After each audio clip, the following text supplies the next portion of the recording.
Advanced phishing attacks have increased by 341% in 2024. This sharp rise burdened security teams with more alerts, false positives, and urgent tasks. With AI and LLMs, social engineering has become way more sophisticated, personalized, and difficult to detect.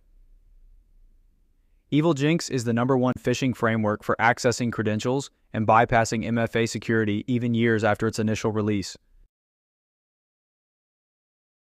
According to Great Horn, 57% of organizations experience phishing attempts on a weekly or daily basis. In 74% of breaches, human factors played a role, encompassing social engineering tactics, mistakes, or misuse. CSO Online notes that more than 80% of reported security incidents are due to phishing. CSO Online also reports a loss of $17,000 every minute due to phishing attacks. We have come a long way in terms of technological advancements. But with this progress, phishing has also evolved, which certainly is not in our favor. With each passing year, attackers are getting smarter at employing new techniques, evading security measures, and infiltrating the systems of their targets. And the year 2024 is a real testament to this. Phishing is a big deal. Most phishing attacks lead to data breaches where the stolen data is sold on the dark web. Hackers are fueling the growth of phishing by providing amateurs with simplified tools for conducting phishing. Ready-to-use phishing kits are making it extremely easy for new hackers to launch a phishing attack successfully, even with little knowledge or experience. This is evidenced by the rise of services like Evil Proxy, similar to EvilJinx, which offer phishing as a service, complete with login, password, and cookie theft capabilities. The availability of such tools lowers the barrier to entry for cybercriminals, increasing the frequency and sophistication of phishing attacks. Most phishing attacks lead to data breaches where the stolen data is sold on the dark web.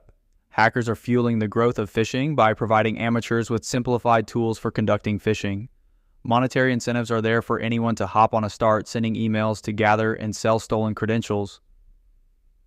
Ready-to-use phishing kits are making it extremely easy for new hackers to launch a phishing attack successfully, even with literally zero knowledge or experience. Here you can see a listing for one of the most popular setups known as Evil Proxy. Let's go over modern user authentication. Multi-factor authentication (MFA) plays a crucial role in security by requiring users to provide multiple forms of verification for individuals and employees around the world. Although you already know what this is, let's explore some popular forms of MFA, starting with the hardware token. Hardware tokens. These are physical devices like RSA token and YubiKey that generate one-time passwords for secure access.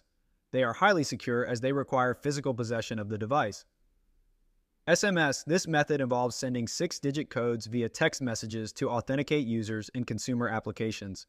It's commonly used but can be vulnerable to SIM swapping attacks. If you are an OG member of Simpler Hacking, you'll know we went over SIM swapping in our last course on Evil Go Fish. Next are phone calls. Automated calls that provide authentication codes, often used by banking systems for transaction verification. It's a secure method but relies on the availability of phone networks. Authenticator applications. Apps like Google Authenticator and Microsoft Authenticator generate time-based one-time passwords, TOTP. They offer a high level of security and are widely used for various online services. Password managers. Tools like 1Password, LastPass, and Bitwarden store passwords and offer additional authentication layers. They increase security by managing complex passwords and providing other OTPs.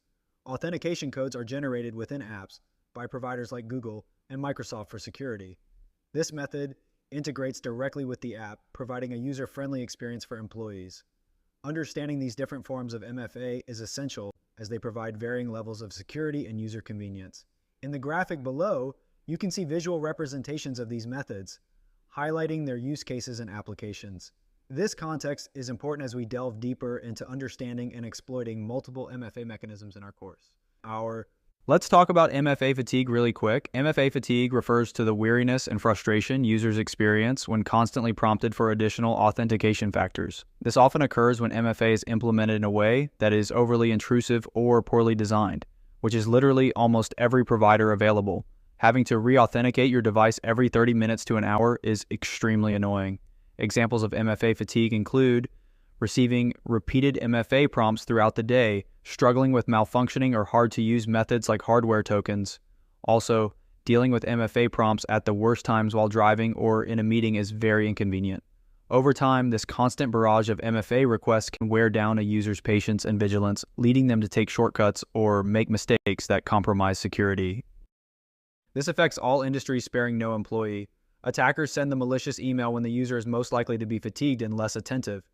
This could be near the end of a long workday or around closing, during a particularly busy period, or after the user has already dealt with numerous legitimate MFA prompts. MFA fatigue plays another big role in the initial infiltration process, as literally everyone is forced to use two-factor authentication to log into anything on the internet. MFA fatigue is the current backdrop of man-in-the-middle and credential phishing attacks. Keeping this in mind is important, especially for better understanding the normal enterprise user's tendencies and behavior.